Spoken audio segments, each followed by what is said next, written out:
Hello, friend, and welcome back to the channel. I know many of you use these videos to help you fall asleep, so before you drift off, I'd love it if you could leave a comment letting me know where you're listening in from around the world. And don't forget to like, share, and subscribe if you enjoyed this episode. The night was falling slowly as the writer watched the deserted road winding through the dense forest, taking him further and further away from everything he knew. Exhaustion weighed on his shoulders. Writer's block was eating away at him day after day, and the absolute silence that now surrounded him seemed to be the only thing offering some relief. He drove in search of peace, of isolation, something that would help him finally finish his book. Nothing else mattered. The house appeared like a shadow among the trees, its dark outlines standing out against the grey sky. It was an old mansion, its facade worn by time, with large, opaque windows almost invisible behind layers of dust and cobwebs. The sharp wind howled incessantly, shaking the trees and beating against the walls of the house, as if nature itself was trying to drive him away. But the writer didn't hesitate. He wasn't searching for comfort or beauty. All he wanted was silence. And there, far from everything and everyone, he believed he could finally find the concentration that had long eluded him. When he entered, the smell of old wood and mould enveloped him. The hallways were long, dark, and the wooden floors creaked beneath his feet, echoing through the house like a warning. As he passed by a framed portrait, he felt the chill of invisible eyes watching him, portraits of severe faces, whose eyes seemed to follow him wherever he went, adorned the walls. He shook his head, brushing off any feelings of discomfort. It was just an old house full of forgotten stories and memories. However, the house seemed alive, breathing with the wind that never stopped blowing through the poorly sealed windows. The writer felt that the place held secrets, but at that moment he didn't care. He was too focused on his work. He was there to write, nothing more. The time for fears or hesitations was over. He settled into the most secluded room, near a fireplace that hadn't been used in years, and prepared his writing tools. Papers scattered across the table, an old typewriter by his side, dark ink waiting to take shape. As he sat down and began to work, the writer couldn't imagine that what he had come to find wouldn't be found in pages or words. Something in that house was waiting for him, and as he delved into the silence he so desperately sought, the place watched him quietly. Slowly, something began to move in the shadows around him, invisible but ever-present. And so the true story began. The first few days in the house were surprisingly productive. The writer immersed himself in his work, filling page after page with ideas that flowed almost like a river released from its barriers. Absolute silence was his constant companion. No city noise, no ringing phones, just the distant sound of the wind howling through the trees outside and the occasional creaking of the aged walls. However, at night, the atmosphere changed. The air grew heavier, as if the darkness itself weighed on his shoulders. The house seemed to expand at night, with its cold hallways becoming even longer and the shadows growing deeper. The flames from the fireplace danced on the walls, creating shapeless figures that disappeared whenever he turned to look at them. But the writer refused to be distracted. It was just exhaustion, his mind playing tricks on him after hours of intense concentration, until, during one of his explorations, he found something he couldn't ignore, no matter how hard he tried. It was one of the most distant rooms in the house, a place that seemed forgotten by time. The door groaned painfully as he pushed it open, revealing a room dominated by darkness, except for the faint light filtering through a dusty window. Piles of old furniture were stacked in one corner, covered by yellowed sheets that had become almost transparent from years of wear. The smell there was even stronger, a stagnant odor of rotting wood and untouched dust. But what most caught the writer's attention was a chest in the corner, partially hidden by an armchair. It was a large, dark wooden chest with rusty hinges that seemed to have sealed it shut for a long time. Curiosity overtook him. Who knows what could be inside? Old manuscripts? Forgotten memories? Perhaps a piece of the house's history that could inspire him? He forced the lock with an improvised blade until, with a dry snap, the chest opened. Inside, covered by a thin layer of dust, were old letters, a pile of them, yellowed with frayed edges from the passage of time. The handwriting was hurried and uneven, as if the writer had been fighting against something, trying to quickly record their words before it was too late. The writer picked up one of the letters and began to read. The first few lines made his heart beat faster. They were accounts of dark events, vague descriptions of a presence that haunted the house. Turning another page, the tone of the letters shifted, revealing more disturbing details. There was mention of a family that had lived there. At first, a normal life until everything began to unravel. Screams in the night, doors that slammed on their own, objects that disappeared or moved out of place. The writer felt a chill run down his spine. There was something about the letters, something that connected to him in a disturbing way. He laughed softly, trying to dismiss the thought. Just coincidences, only coincidences. He closed the chest and left the letters aside. But the unease remained.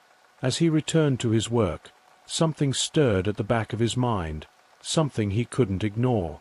That night, for the first time, he heard footsteps upstairs. He knew he was alone.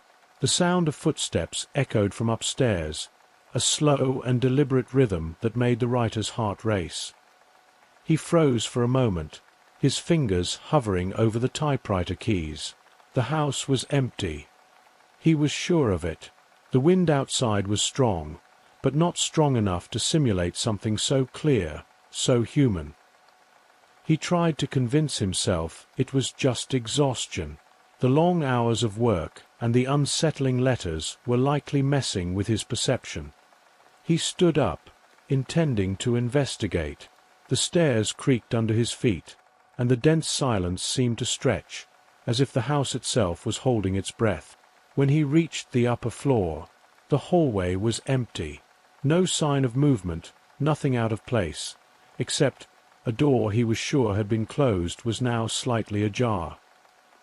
He hesitated before approaching, feeling a pressure on his chest, as if an invisible force was trying to push him away. But, determined not to be intimidated by mere impressions, he pushed the door open. The room was, of course, empty, but something in the air felt different. A subtle chill, not from outside, crept along the walls. The writer took a few steps, his eyes scanning the space, and noticed something peculiar. A small object, something he didn't remember seeing before. A worn hardcover book lay on the floor next to the bed, as if it had recently been placed there. He crouched down and picked it up, feeling the weight of the pages. When he opened it, the musty smell of old paper mixed with the heavy air in the room. The book was blank, every page completely empty. For a moment, he felt as if the book was waiting for him, waiting to be filled with words he had yet to write. He quickly closed the book, his instincts screaming that something was wrong. He returned downstairs with the object in hand, a strange anxiety beginning to grow in his chest. There was a palpable tension in the air, something he couldn't explain. And then, as if confirming his suspicions, when he entered the study where he had been working, he found his typewriter, displaced by a few centimeters from where he had left it. His fingers trembled. Could he have moved it and forgotten? The clock on the wall showed midnight. The writer took a deep breath and sat down again. Everything that was happening could be explained. He was just tired, his mind playing tricks on him after reading the disturbing letters. But as the night wore on, new sounds began to echo through the house. A distant rustling, like dry leaves being dragged by the wind. But he knew there were no leaves there. The wind outside now seemed to carry whispers, fragments of words he couldn't comprehend. Once again, the feeling of being watched intensified, as if invisible eyes followed his every step, every stroke of his hands on the keyboard. And then, in the silence of the empty room, he heard it clearly. His name. The nights in the house became more restless. The footsteps, the whispers, and the ceaseless wind were no longer things the writer could ignore. The feeling of being watched accompanied him into every room, as if the house itself was shaping around him. But the worst part was the growing certainty that the events described in the old letters were beginning to repeat themselves, and he was now the protagonist of this sinister cycle. The shadows he had seen in the letters began to take form. At first, they were only fleeting impressions at the corners of his eyes, figures that disappeared when he tried to focus on them. But over time, they became more distinct. Outside the house, at a distance, he could see dark figures between the trees. At night, those shadows seemed to move, watching him through the windows like patient predators. In a moment of clarity, the writer decided to stop reading the letters, believing that distancing himself from the story within them would help him escape what was beginning to happen. But the house wouldn't let him. One night, he woke up startled by a loud sound, as if something had fallen downstairs. When he went down, he found the letters, which he had carefully stored in a drawer, scattered across the floor of the living room as if an invisible hand had pulled them out and left them there waiting for him. Without knowing why, he knelt down and picked up one of the letters, rereading a passage that had disturbed him before. Night after night, I see the shadows approaching the house. They wait. With each page that is written, I feel more trapped. The house does not want me to stop. The writer felt his heart race. The description was clear. A malevolent presence lurking, gaining strength as the tragedies described in the letters began to unfold again. Those dark figures outside were the same ones he was seeing now.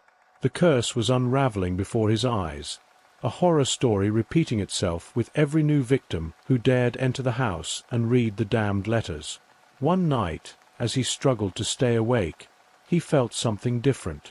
The air in the room was heavy, and the silence was too deep, almost suffocating.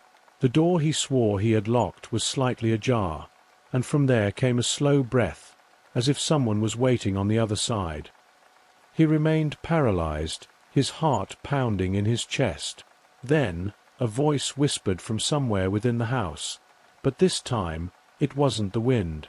It was clear, cutting. It called his name. A chill ran down his spine when suddenly the doors and windows began to slam violently, as if something was trying to get in, or worse, trying to get out. The furniture rattled, and he felt surrounded by an invisible force that seemed to toy with his sanity. But what terrified him the most was the letter on his desk, one he had not yet read. His name was written at the top in trembling handwriting, as if the writer had known that he would be the next to find those words. It was impossible. None of the letters had mentioned him before, but now there it was. A warning. The writer realized with horror that the same tragedies written by others in the past were starting to happen again. The doors of the house shut by themselves, the shadows surrounded him, and the voices called to him repeatedly. He was trapped in the cursed cycle of the letters, doomed to relive the same dark story. Now, the house was no longer just a refuge for his work. It was a living trap, an entity slowly enveloping him, waiting for him to become just another victim in the pages of a story that would never end. The atmosphere in the house was becoming increasingly suffocating, as if the walls were closing in around the writer. What once seemed like a series of disconnected events now revealed itself as a pattern. Something old and malevolent was at work. The letters, the shadows, the whispers. He could no longer ignore the connection between the past and the present, between the tragedies described and the horrors he himself was beginning to experience. Determined to understand what was happening, the writer began to investigate the house's past more deeply. The letters provided some clues, but he knew he needed more. He spent days rummaging through old documents and forgotten books in the dusty library, searching for anything he could find about the house's former owners. And in one of the darkest, most hidden compartments, he found something crucial: a series of old documents, faded by time but still legible. The pages revealed that the house had, decades ago, belonged to a wealthy family, the Ferreiras, a seemingly normal family, but one that had mysteriously disappeared. Investigations into their disappearance had never led anywhere. The villagers from the nearest town avoided speaking about the case, as if time had erased their memories. But in the old documents, the writer found something that the letters had already suggested. The family had fallen victim to something beyond human understanding. With each page read, the terror grew. It wasn't just the disappearance of the Ferreiras that stood out, but a series of disturbing events that had occurred in that very house over the years. Every new occupant, without exception, faced similar tragedies. First the shadows, then the whispers, and finally, either disappearance or sudden death. The house did not allow anyone to leave unscathed. The curse, seemingly rooted in its very foundations, repeated itself generation after generation. The writer realized that the letters he had found were from members of this family, voices of people who had tried to warn the next occupant, who had tried to leave some clue before being consumed by the darkness. Each account in the letters was a desperate cry of warning, but by reading them, he had inadvertently become part of the same cycle. It was then that he found the name of the person who had written the last letter, a name he immediately recognized: Matias Ferreira, the last descendant of the family, the last to disappear. The dates aligned. Matias had lived in the house for a few months, and his accounts were the most disturbing. He described in detail the presence of shadows, objects that moved on their own, and the screams within the walls. And in one of his final letters, Matias wrote something that made the writer stop, his hands trembling over the paper. "The house watches us, and when the last secret is uncovered, it will close its grip on whoever dares remain." The writer knew at that moment that he was close to uncovering this final secret, but he feared what would come next. Every day, the house suffocated him more, as if it were waiting. And then, among the documents, he found a sealed letter, untouched, different from the others. The envelope was worn, but the seal was still intact, as if it had been waiting for that moment to be opened. It was the last piece of the puzzle. The writer held the envelope as if it weighed more than it should. There was something final about that piece of sealed paper, something that pulsed invisibly. He knew that by opening it, he would find the answers he had been searching for, but he also felt the weight of a truth he might not be ready to know, a truth that could be his undoing. For a few moments, fear paralyzed him. Sitting by the cold, extinguished fireplace, the faint light of a flickering candle beside him, he stared at the envelope. The wind outside had ceased, and a dense silence filled the house, as if the place itself was waiting for the conclusion. Taking a deep breath, the writer finally broke the seal. Inside was a single sheet of yellowed paper, almost transparent with age. The hurried handwriting, like the other letters, suggested that the author had written these words in a moment of desperation. He began to read. "If you found this letter, it's because you've already become part of it. Just like me, just like all the others. The house chooses us, calls to us, and by reading these words, you seal your fate. The cycle repeats, over and over again. The shadows you've seen, the whispers you've heard, they are echoes of all of us. Those who lived here before, who tried to fight the force that inhabits these walls, are trapped between time and space, condemned to repeat their last moments." The writer paused for a second, feeling cold sweat run down his forehead. The revelation continued, relentless. The house doesn't just destroy us. It imprisons us, turning our souls into part of its body, its story. And now you are part of it. I know you've already felt it. the doors that lock on their own, the screams in the walls. It's the house trying to absorb you, as it did to me, as it did to all the others. The only way to escape would have been never to come here. But now it's too late. By opening this letter, you've accepted your role in the cycle. The writer felt a deep chill. He had been drawn into the house like so many before him, and now he understood. The fate awaiting him wasn't just disappearance or death. It was becoming fused with the place, turning into what he only perceived as shadows, whispers, footsteps. Another chapter to be rewritten infinitely. The end of the letter was short but devastating. Every word you write strengthens the prison. Each page is a brick in the wall that the house builds around you. Now, the choice is no longer yours. The story will no longer be yours, but the house's, and it will continue writing through you until you are just another ghost among many.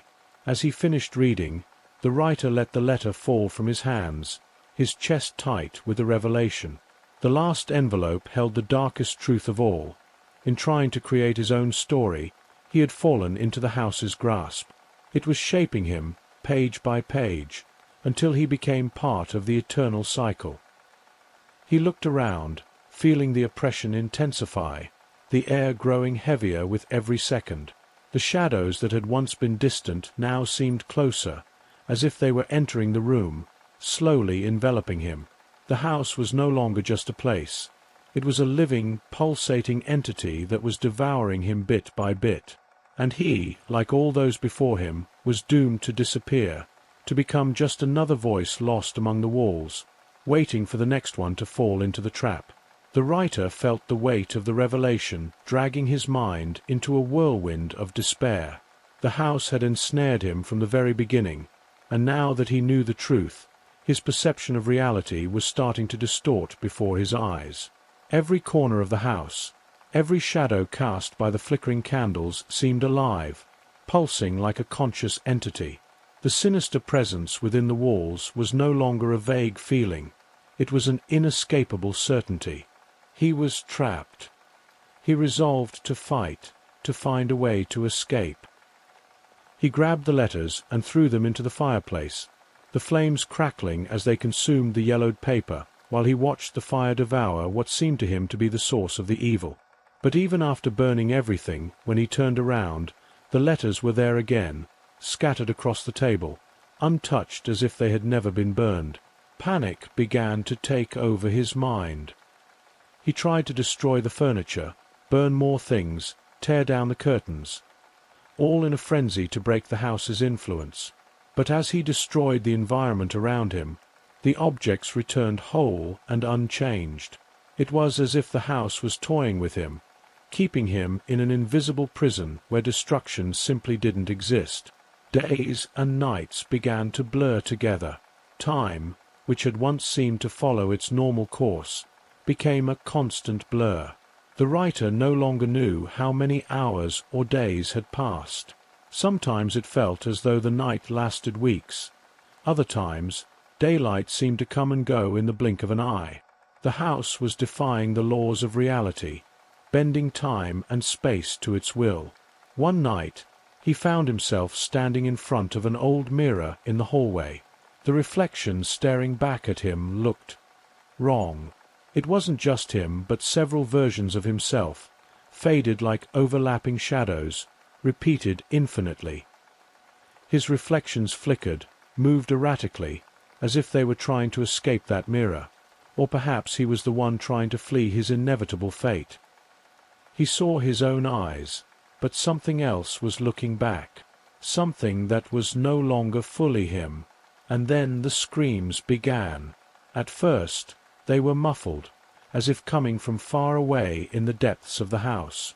But as the days went by, the sounds grew louder, closer.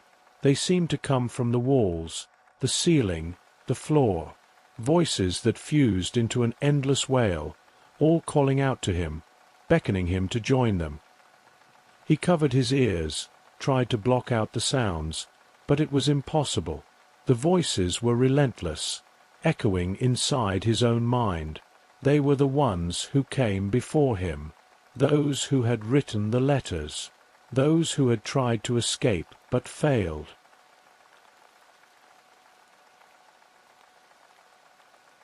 The house was taking complete control of his reality. The writer no longer knew if he was awake or dreaming, whether it was day or night. Everything blended into an insane cycle of repetition and torment. His own words, the ones he had written, no longer made sense. When he looked at his manuscript, the book he had tried so hard to finish, he realized the pages were filled with the story of the house. His story. Every sentence, every paragraph described the events he was living, as if the book were being written by an invisible hand, leading him toward a conclusion from which he could not escape. He tried to stop writing, tried to break the cycle, but every time he stopped, he felt an inexplicable force guiding his hands back to the typewriter, forcing him to continue. He was losing control. His mind, his body, his own fate, all now belonged to the house, and it was devouring him slowly. The writer was on the verge of collapse. The house had stripped him of his will, of his sanity, and now his very identity was dissolving into the darkness that filled every corner of that cursed place. The story he had fought so hard to finish was no longer his. He finally understood that it never had been. Everything he had written, every word, every line, had been predestined since the moment he crossed the threshold of that house. The truth was unbearable. The book he had tried to complete was actually a retelling of the events he was living. With every page he wrote, he reinforced the malevolent cycle, perpetuating the curse that had consumed him. The words came uncontrollably, as if the house itself was dictating his fate. He saw his fingers moving over the typewriter keys, but it wasn't him who controlled them. It was the house, the cycle, the dark destiny to which he had been condemned. The night everything unraveled was eerily quiet. The voices stopped, the screams in the walls disappeared, and even the wind that usually howled through the trees was completely silent. The writer sat at his desk, staring at the pages spread before him. He didn't remember writing those last words, but there they were, forming an inevitable conclusion, detailing what he knew was about to happen. The house doesn't allow happy endings. Every author who enters here is absorbed by their story, and so the cycle continues. I am next. He stood up, his mind clouded, walking through the hallways now void of sound but full of invisible presences. He knew what came next. The days of struggle, the attempts to destroy things, the fire, it had all been in vain. The house could never be defeated because it wasn't just a building. It was something much greater, an eternal prison that devoured the souls of those who dared try to tell its story. When he reached the main room, he saw something that made him stop. His own reflection in the old mirror. But it wasn't just a simple reflection. It was him, and others. Many others, shadowy figures layered on top of each other, eyes dimmed and bodies without form. They moved slowly, like figures trapped in an invisible tide, and among them he saw what he feared most. His own image, fading, merging with those lost souls. It would end here. He realized with a chilling certainty that there would be no escape. The house wouldn't allow it. The story he was writing had consumed him. The final sentence on the paper was still fresh in his mind, a definitive sentence. And so the writer disappeared, swallowed by the silence of the house, becoming just another shadow among the many it keeps. The extinguished fireplace seemed to reflect that same fate. He returned to the typewriter, knowing that this would be his last act of lucidity. His fingers hit the keys one last time, not by his own will, but because the house demanded that he finish. Every word sank him deeper into the cycle, every line bringing him closer to the final darkness. When he reached the last page, the silence that had fallen was broken by a sound that echoed throughout the house. The last keystroke, the period at the end. The writer looked around. The world around him seemed distorted, as if he was seeing everything through a mist. He felt his body weakening, his mind emptying, and finally, the presence enveloped him completely. He tried to resist, but it was useless. The house claimed him. In his final moment, as his eyes were about to close forever, he saw it. The shadows. The voices he had once heard now had faces. Those who had come before him, condemned to relive the nightmare for eternity. He was next. His form was vanishing, turning into a shadow, another voice among the whispers waiting for the next unsuspecting soul to enter. The house, now in complete silence, waited. The letters remained intact, ready to be found again, awaiting the arrival of another writer, another innocent soul who believed they could tell their own story. But in that place, no one ever truly told their own story. They were merely chapters in something much larger, much darker.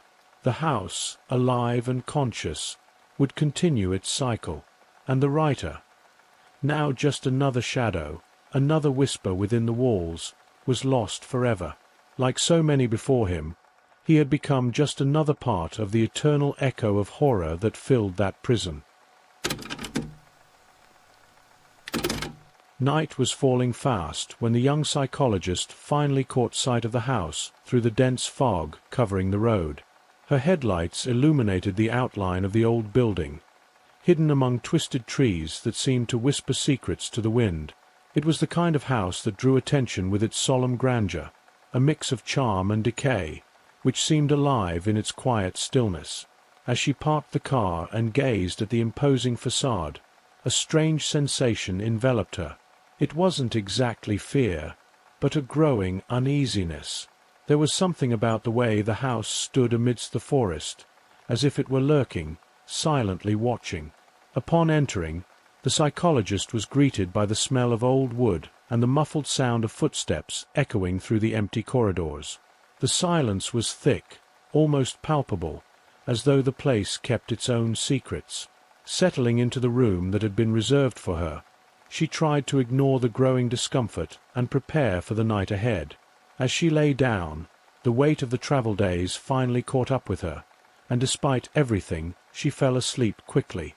But the tranquility was short-lived. Her dreams, initially scattered and vague, soon transformed into a disturbing scene. Figures covered in dense shadows wandered through the house, gliding through the corridors with a ghostly slowness. They seemed lost, desperate, as if they were searching for something or someone. Whispers began to form around her, calling her name repeatedly with a cold and unsettling insistence. She woke suddenly, her heart racing. The darkness around her was heavy, but the silence had changed. The whispering wind continued, not from outside, but between the walls, as if the house was trying to communicate with her. It was then that she noticed something strange on the bedside table. A notebook, yellowed and dusty. It seemed to have been left by someone who had already been there. As she flipped through the pages, her hands began to tremble. Detailed notes described disturbing dreams, dreams that started in the same way as hers. The house was waking up, and now she was part of its secrets. Morning arrived, bringing with it a fragile grey light that barely pierced the dusty windows of the house. The psychologist sat at the kitchen table, her coffee growing cold in her hands, while her eyes wandered to the forgotten notebook. The notes were unsettling, sketching out a spiral of madness from those who, like her, had tried to understand what was wrong with that place. Deep down, she knew she couldn't ignore the signs, the dreams, the figures, the whispers. Something was deeply wrong. Determined to unravel the mystery, she began exploring the house during the day. The empty rooms seemed to echo with an invisible presence, and the old furniture remained in place as if waiting for owners who would never return. In one of the rooms, she found a collection of old photos hanging on the wall. The figures in the photos had vacant, almost somber expressions, and most of the images appeared to be of families who had once lived in the house. However, the eyes of the people in the photos seemed to look directly at her. following her movements with a cold interest. In another room, there was a box of interrupted letters. The words were often abrupt, filled with fear. One letter, in particular, made her shudder. "I can't take the voices any more. They whisper while I sleep, calling me back to the house. I don't know if I can resist for much longer. I'm going mad. If someone finds this, leave. The house dreams." She dropped the letter, the paper trembling in her hands. The words seemed to echo her own fears, but part of her refused to accept it. She was a professional, a psychologist trained to face the mysteries of the human mind, but here in this house, there was something beyond what science could explain. That afternoon, she went to town. The small community surrounding the house was made up of only a few residents. Everyone seemed to know her, or rather, they knew the house. The conversations were brief, evasive, with suspicious glances. No one was willing to talk about the past of that place. "It's just an old house," they said, but their expressions told a different story, except for one man. He was sitting in a rocking chair in the shade of a dead tree, watching her with deep, dark eyes. When she approached, she felt that he already knew what she was about to ask. "The house," she began, hesitant. He shook his head slowly, his voice hoarse and grave. "No one escapes the dreams of the house." "What does that mean?" she insisted, her heart tightening. The man looked at her, his gaze fixed and somber. "They think it's just a house, but it's alive. In the dreams, everyone who tries to face it ends up disappearing. Do you think you can resist? You can't run from what's beyond your own nightmares." Those words haunted her on the way back. The silence around her seemed even heavier now. By the time she returned to the house, the sky was tinged with purple, and shadows stretched across the ground like long, hungry fingers. That night, the dreams returned, more intense. The faceless figures were closer, the whispers clearer. They called her name with a disturbingly familiar tone. When she woke, she realized something terrifying. The voices hadn't stayed in the dream. Now, they whispered within the walls. The psychologist looked around her room and saw the notebook open, as if the house itself had flipped through it while she slept. The name of a former resident was scrawled in the margins of a page. "No one escapes the dreams of the house." The wind howled through the cracks in the house as the psychologist fought against the growing exhaustion. The days seemed to blend into one another, as though time itself had its own rhythm within those walls. Each night, the dreams became more vivid, more intense, as if they were trying to drag her deeper into something much darker. That morning, as she descended into the basement, she noticed something strange, a hidden door. It hadn't been there before, or at least she didn't remember seeing it. Something inside the house was shifting, or perhaps finally revealing itself. Her heart raced, but curiosity got the better of her. With trembling hands, she pushed the door open and was greeted by a small, stuffy room. On the walls, symbols were engraved, strange and ancient, as if part of a ritual long lost to time. The air in the basement was thick, almost suffocating, and she had the sense that she was being watched, as though the shadows in the dark corners were gathering, waiting. As she ran her hand over the carved marks in the stone, a deep dread filled her mind, as if the symbols were far more than mere engravings. They were remnants of old rituals, created to mold the very fabric of dreams. Back upstairs, she buried herself in the notebook, trying to piece everything together. There were more letters and notes, some on pages nearly disintegrated by time, and there, among the yellowed sheets, she found a terrifying clue. One of the former residents, a man named Elias, had studied the same symbols. The final pages of his notes revealed a horrifying secret. The house had been built on a site of ancient rituals used to manipulate the world of dreams. The original goal had been to create a passage between the real world and the dream world, a portal where souls could be imprisoned. With each night spent in the house, the dreams grew deeper and more powerful. The more someone dreamed, the more the house devoured them, until their soul was forever trapped. As she read, the shadows around her seemed to shift, whispering from the corners. The house was alive, not as something that simply existed, but as an entity that breathed, watched, and craved more. She realized that the very environment was changing, doors closing on their own, echoes of footsteps where no one walked, and reflections in the mirrors that seemed to belong to another world. Every time she saw herself in the house's mirrors, something in her appeared absent, as if parts of her were unraveling. Desperation began to take hold. This wasn't just a house haunted by old memories. It was a carefully laid trap, ready to capture anyone who dared stay too long.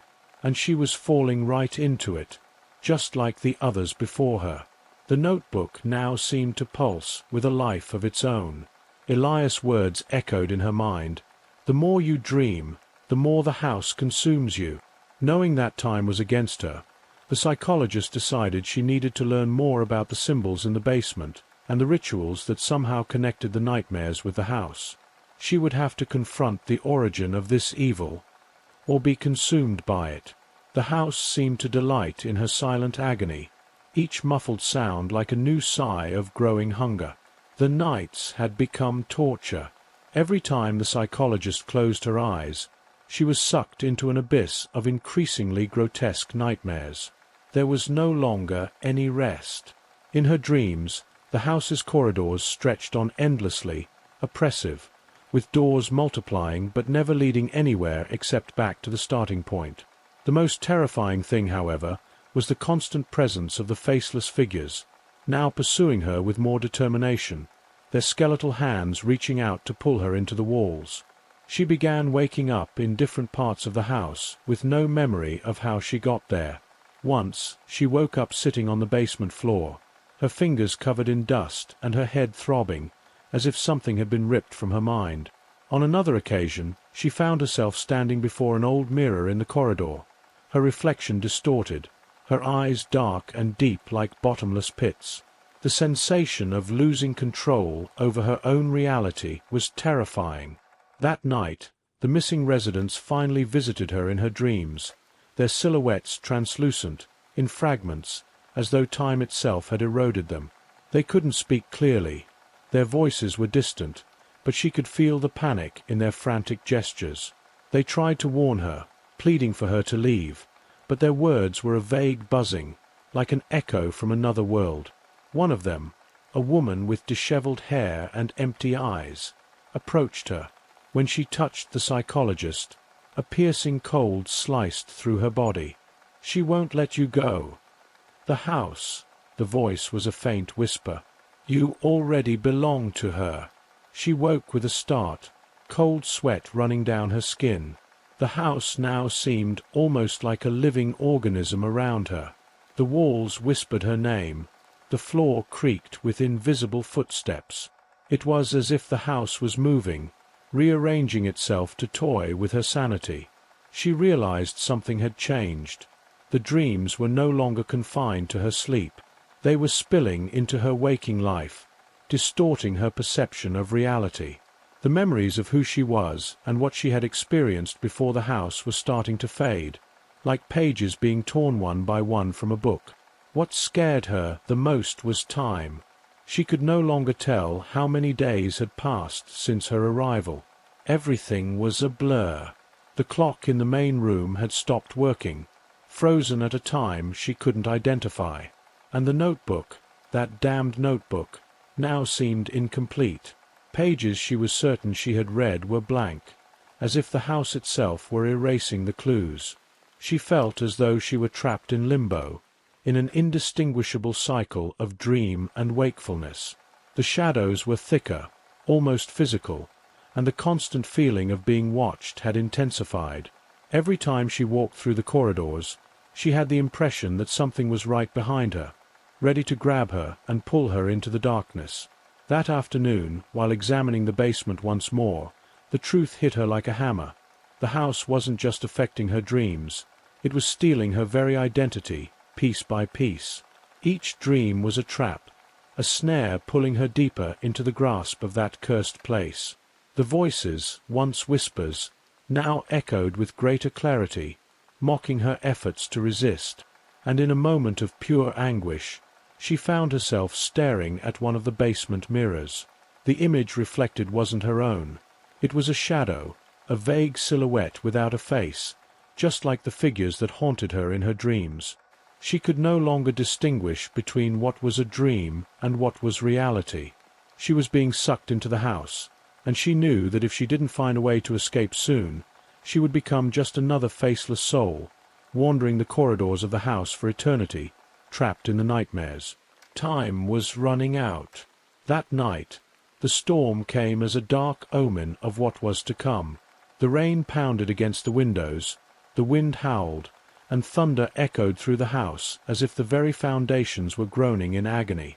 Each flash of lightning briefly illuminated the shadows, which seemed to move on their own, as if the darkness itself was alive.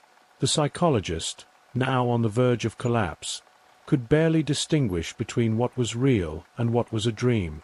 The voices that had once whispered now screamed in her mind. The shadowy figures relentlessly chased her in her nightmares, and even awake, she felt their presence in the walls, in the creaking doors, and in the trembling windows. The air in the house was thick with a sense of impending doom.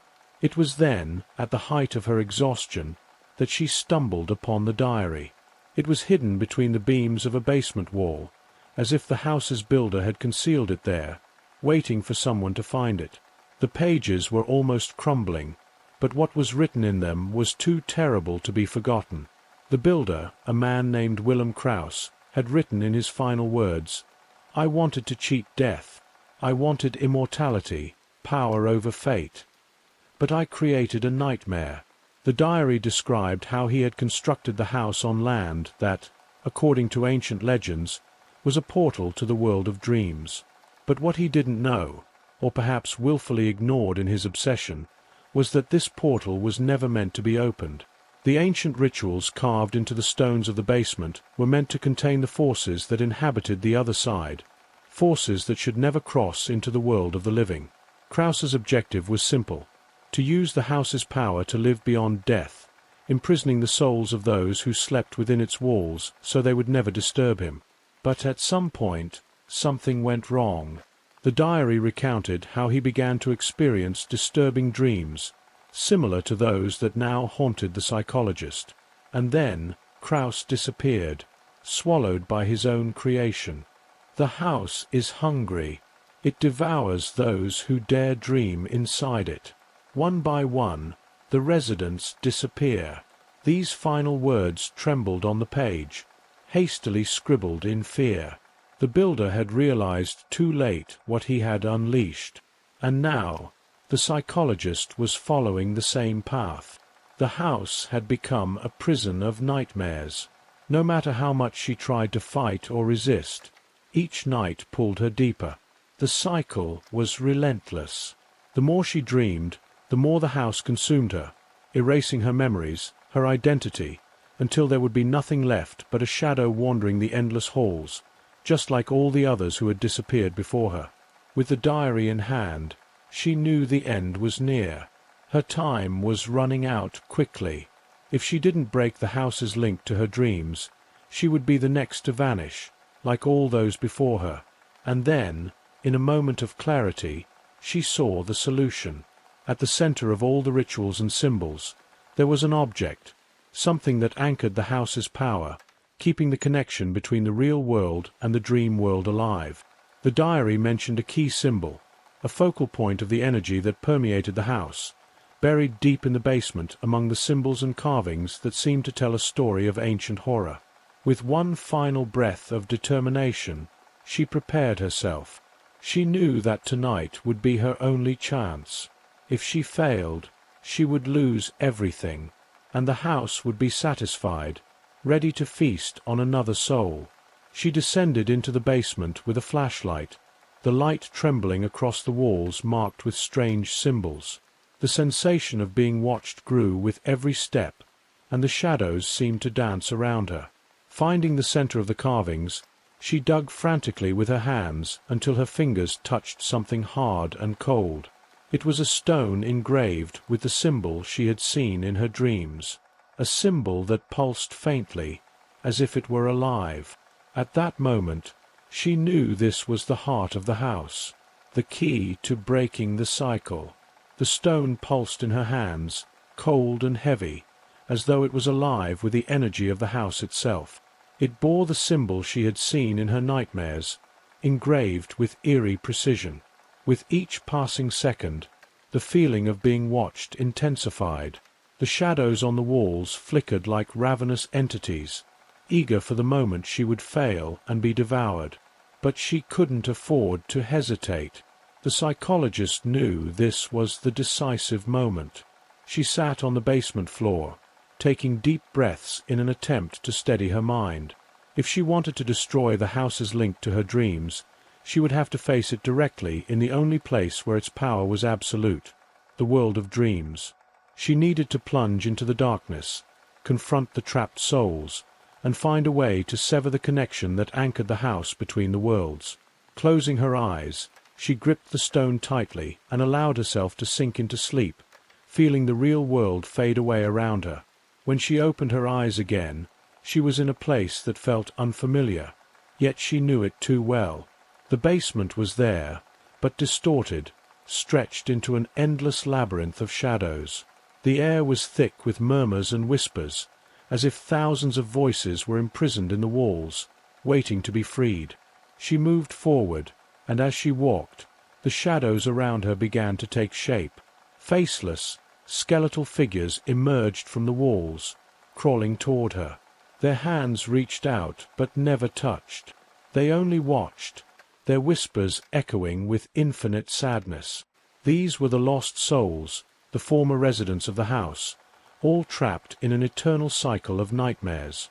As she made her way through the maze, every door she opened led her back to the same place. It was as if the house was trying to confuse her, trapping her in a web of illusions. Reality warped around her, and no matter how fast she ran, everything seemed to move in slow motion, each step a monumental effort against the crushing weight of the house itself. Finally, she reached the heart of the nightmares. It was a vast, circular room, cavernous, where the walls were made of broken mirrors, and the floor was covered in thick fog. In the center of the room, a figure awaited her, a shapeless shadow emanating a cold, ancient power. This was the essence of the house, the entity that had devoured all those souls and now sought to claim hers. The figure moved closer, gliding across the room, and its voice echoed inside the psychologist's mind. "I can free you. Give me your pain, your fears, and you will live in peace. Here, dreams are paradise." The temptation was immense. She felt broken, mentally and physically exhausted. She could accept the offer and find relief, abandon the fight, and forget herself. But deep down, she knew the truth. The promise of peace was a lie. If she accepted, she would lose her identity, her soul. She would become just another shadow, wandering the halls of the house, an eternal prisoner of her own nightmares. With all the strength she had left, the psychologist gripped the stone she had found in the basement, feeling its warmth radiate from within. "No," she murmured, facing the entity. "I don't belong to you." The final confrontation began. The lost souls around her began to wail and scream as the shadowy figure in the center of the room writhed, trying to keep her trapped. The floor trembled, and the mirrors on the walls shattered with a deafening crash. Each fragment reflected a piece of her, pieces the house had tried to steal. But now she knew what she had to do. Lifting the stone, she hurled it toward the center of the room, where the shadowy figure was anchored. The impact was like a silent explosion, a wave of energy reverberating throughout the house. The shadows screamed, distorting and dissolving into the air as the room began to collapse around her. The house was being destroyed, the link severed. Everything began to fade. When she finally opened her eyes, She was lying on the basement floor. The house was different. The oppressive weight was gone, as were the whispers and shadows on the walls. Everything seemed empty, destroyed. She stood with difficulty, her body aching with exhaustion. The house, once alive and pulsing, now felt like an empty shell, abandoned and in ruins.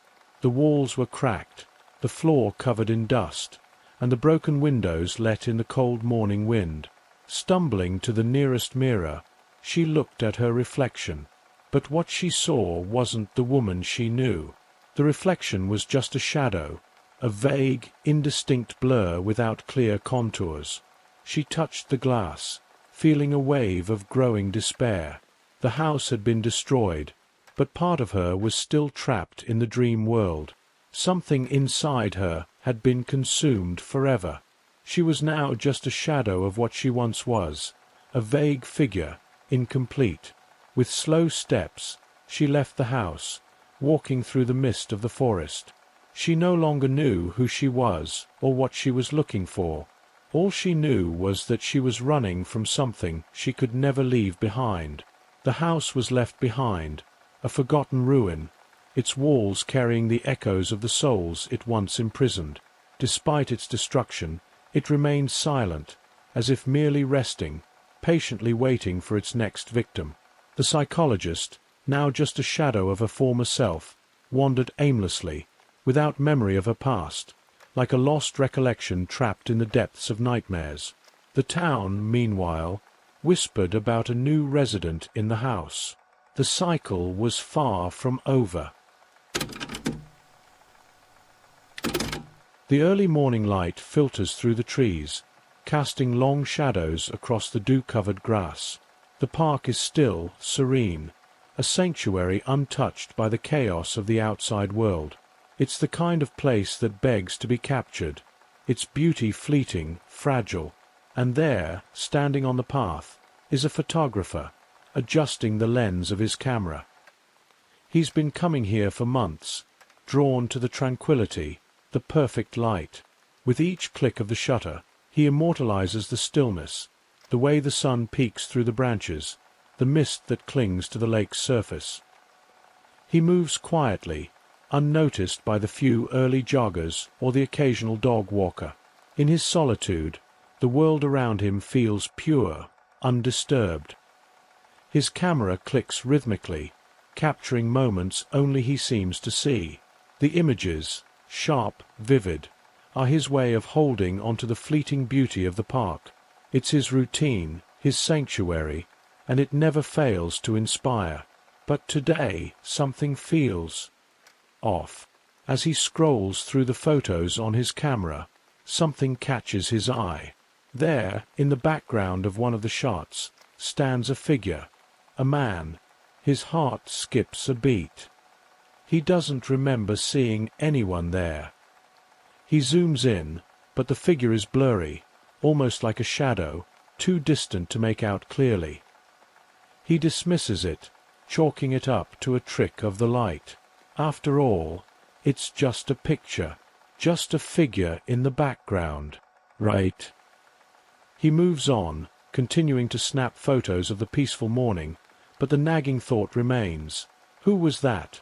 The days roll on, and the photographer continues his routine, arriving at the park just as the first light breaks over the horizon. The camera feels natural in his hands, the rhythmic click a comfort. But there's a shift in his mood now, a quiet unease that follows him through the trees.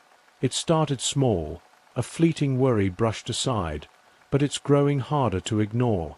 Every time he reviews his photos, the figure appears, sometimes in the distance, sometimes just at the edge of the frame.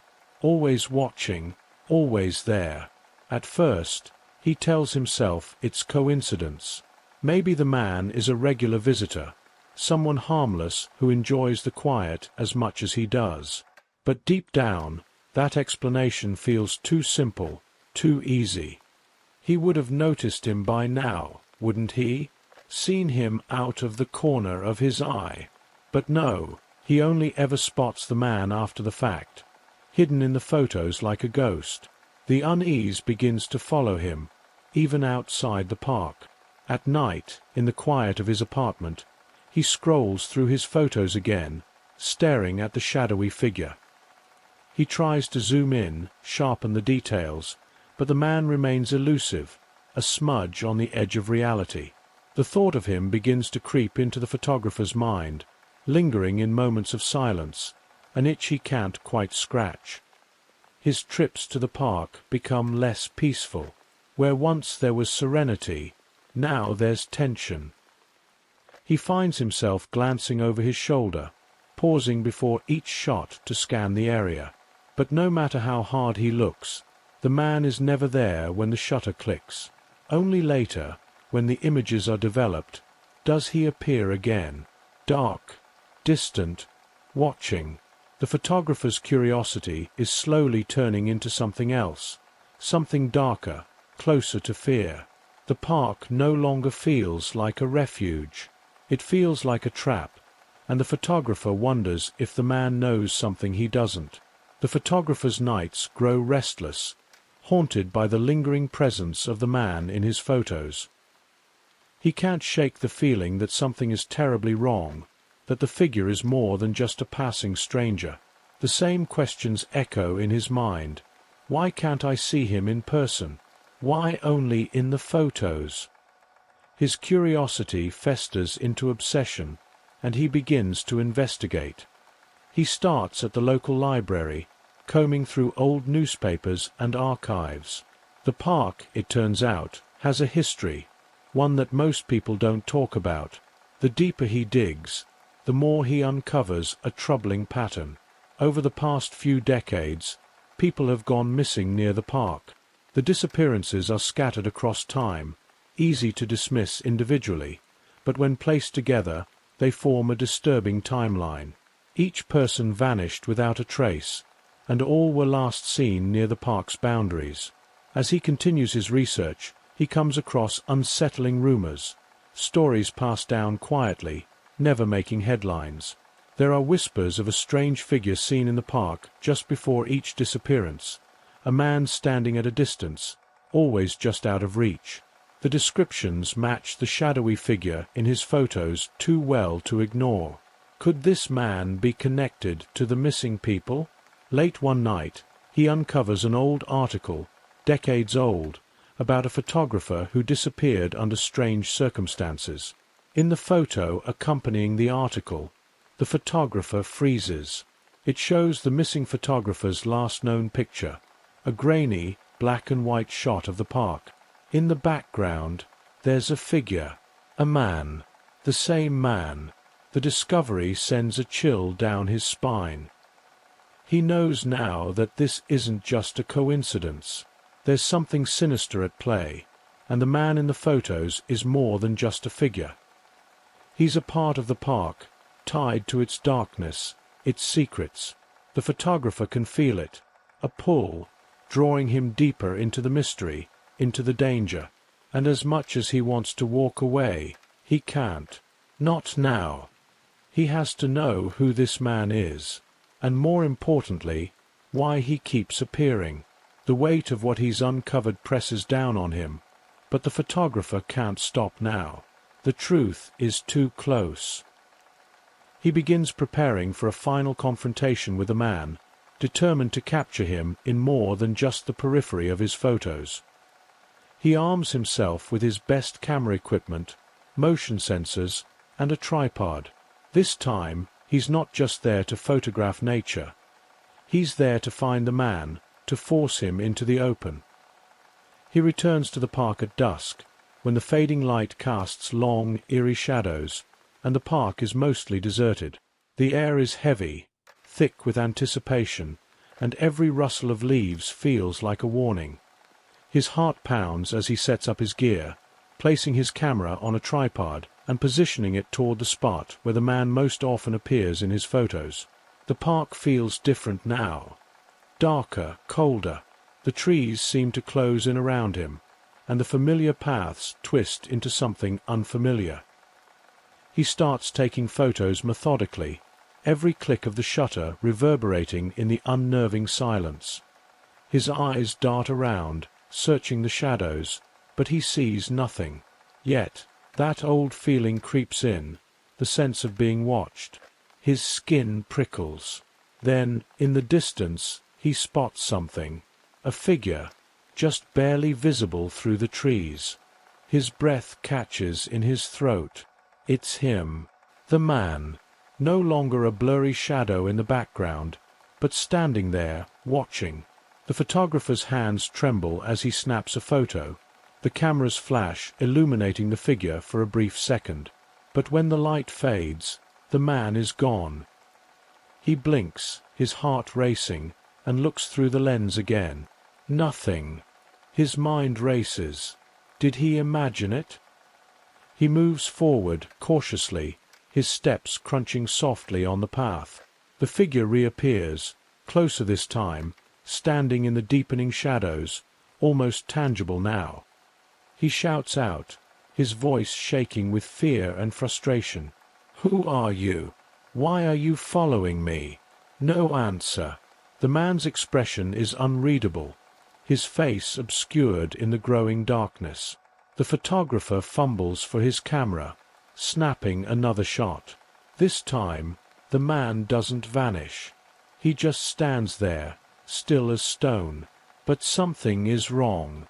The air around him seems to shift, to warp, like reality is bending. The photographer's heart hammers in his chest. He feels the pull of something ancient, something not of this world. Suddenly, the man moves, slowly at first, then faster, a blur of motion. Panic floods the photographer as he stumbles backward, snapping photos in a desperate attempt to keep the figure at bay. But the man keeps coming, his form distorting, flickering in and out of focus like an apparition. And then, in a flash of the camera, he's gone again. Silence falls. The park is empty. But the photographer knows the man isn't really gone. He can feel him, closer than ever. The confrontation isn't over. It's just begun. The photographer stumbles back to his apartment, his heart still pounding from the encounter. His hands tremble as he pulls the memory card from his camera and loads the images onto his computer. The screen flickers to life, and there they are, dozens of shots, each one more unsettling than the last. The figure is clearer now, closer, more real. In some frames, the man's face almost seems visible, though distorted, like looking at something through a fogged lens. But it's his eyes that freeze the photographer's blood. They're hollow, empty, like deep voids that pull at him. As he flips through the photos, the patterns in the images begin to emerge, subtle, creeping. In each frame, the landscape around the man changes ever so slightly. Trees bend at unnatural angles, shadows stretch and twist in impossible ways, and the ground beneath the man seems to warp, as if reality itself is bending to his presence. The park, once so familiar, now looks like something out of a nightmare, like the man is slowly consuming it with his mere existence. And then he notices something else. In the background of the earlier shots, beyond the man, there are faint figures. At first, they're hard to see, mere shapes blending into the landscape. But as the photographer zooms in, the realization dawns on him with horrifying clarity. They aren't just shadows. They're people. Faces half-formed, trapped in the trees, in the mist, in the very essence of the park itself. The figures are pale, gaunt, like they've been drained of life. Their eyes, just like the man's, are hollow. These are the missing. The photographer stares at the screen in shock. The man isn't just a presence in the park. He's something far worse. He's a vessel, a conduit for the souls of those who have vanished, consumed by the darkness that surrounds him. The figures in the background were once like him, ordinary people who wandered too close, who became too curious.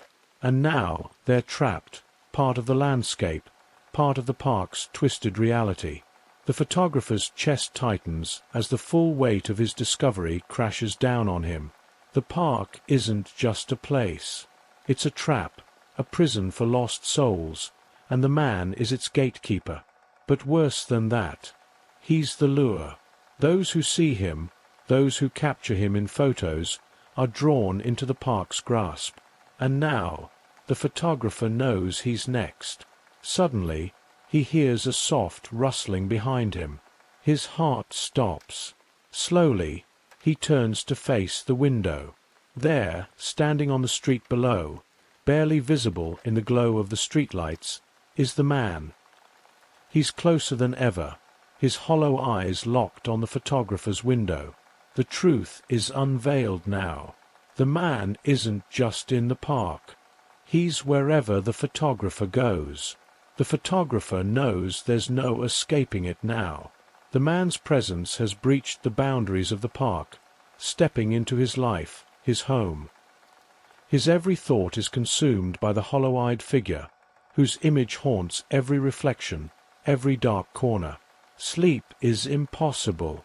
When he closes his eyes, he feels the man watching, lurking in the shadows, waiting. There's only one thing left to do: confront him, once and for all. Determined, the photographer grabs his camera, not out of hope, but as a final tool, to document what's to come, to leave behind some trace of his fate. Armed with only his lens, he returns to the park. The night air is cold, unnaturally still, and the familiar paths that once brought him peace now feel like corridors leading into darkness. His footsteps echo, swallowed by the silence, and the trees seem to close in, like a living cage. He ventures deeper than he ever has before, past the serene spots he used to photograph, into a part of the park where the trees grow thick and gnarled. The air is heavier here, oppressive, as if the park itself is watching, waiting for the inevitable. His breath quickens, but he presses on, until he reaches the heart of the woods, a place untouched by light, where the shadows seem to breathe. And there he is. The man stands at the center of the clearing, as if he's been waiting all along. His hollow eyes gleam in the darkness, and for the first time, the photographer can see him clearly, too clearly. His face is gaunt, his skin almost translucent, as though he's more ghost than man. The air around him ripples, distorting reality itself. The photographer raises his camera, hands shaking, knowing that this might be the last photo he ever takes. The flash cuts through the dark, illuminating the man for a brief moment. But the figure doesn't vanish this time. Instead, he steps forward, his movement slow, deliberate, the weight of something ancient and malevolent behind it. "You've seen too much," the man's voice whispers, though his lips never move. It's a voice that seems to come from everywhere and nowhere, echoing inside the photographer's head. "You were never meant to find me." The ground beneath the photographer's feet begins to tremble, as if the very earth is rejecting him, trying to swallow him whole. The man draws closer, and the photographer can feel the pull, like the souls he saw in the photos, trapped in the landscape, lost to the park's dark secret. He's being drawn into it, pulled into the same fate. Desperate, he snaps another photo. The flash momentarily blinds him, and in that brief second of light, the man seems to flicker, his form unstable, like he's part of the shadows themselves. But it's too late. The photographer feels a cold grip on his chest, not physical, but something deeper, something that gnaws at his very soul. The man's hollow eyes bore into him, and the photographer feels himself slipping, into darkness, into nothing. The trees sway, their branches reaching down like fingers. The photographer drops his camera, the last photo taken, a blurry, distorted image of the man standing over him, his face a mask of emptiness. The camera hits the ground with a dull thud, the flash flickering one final time. The park falls silent. The photographer is gone. Days later, visitors to the park comment on how peaceful it seems, how the light filters through the trees just right. But sometimes, in the photos they take, something strange appears. At the edge of the frame, barely noticeable, a shadow, a figure, distant, watching. just out of reach. The park remains as it always was, quiet, serene, a haven for those seeking peace amidst the trees and winding paths. For most, it's a place of comfort, where the worries of life fade into the stillness of nature. But something has changed, something subtle, almost imperceptible to those who aren't looking for it. In the spaces between the trees, in the soft rustle of leaves, there's a presence now, an unsettling echo of those who have vanished. No one speaks of the photographer anymore. His apartment sits untouched, his camera gathering dust on the desk, the last photo he took still undeveloped. Neighbors barely remember him, as if his existence has been quietly erased, absorbed into the park's dark history like so many others before him. The missing are just stories now, whispers of people who went for a walk and never came back, fading into urban legend. Yet, some can't shake the feeling that something is wrong. Visitors to the park occasionally mention seeing things, fleeting shapes at the edge of their vision, a strange, chilling sensation of being watched. A few even find figures in their photographs, blurred shadows that don't quite belong. They dismiss it, of course. It's just a trick of the light, they say, a quirk of the camera. But the more they look, the more the figure seems to linger, just beyond reach, always watching. And for those who stay long enough, who visit the park too often, the feeling grows stronger. The air gets heavier, the shadows darker. Some say they've seen him, a man standing just off the path, silent, his eyes hollow and distant.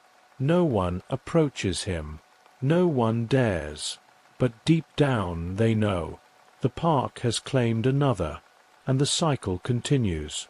The man in the photos is never truly gone. He's waiting for the next curious soul to wander too close, to capture more than just the beauty of the trees, and to disappear into the shadows, just like the photographer before them.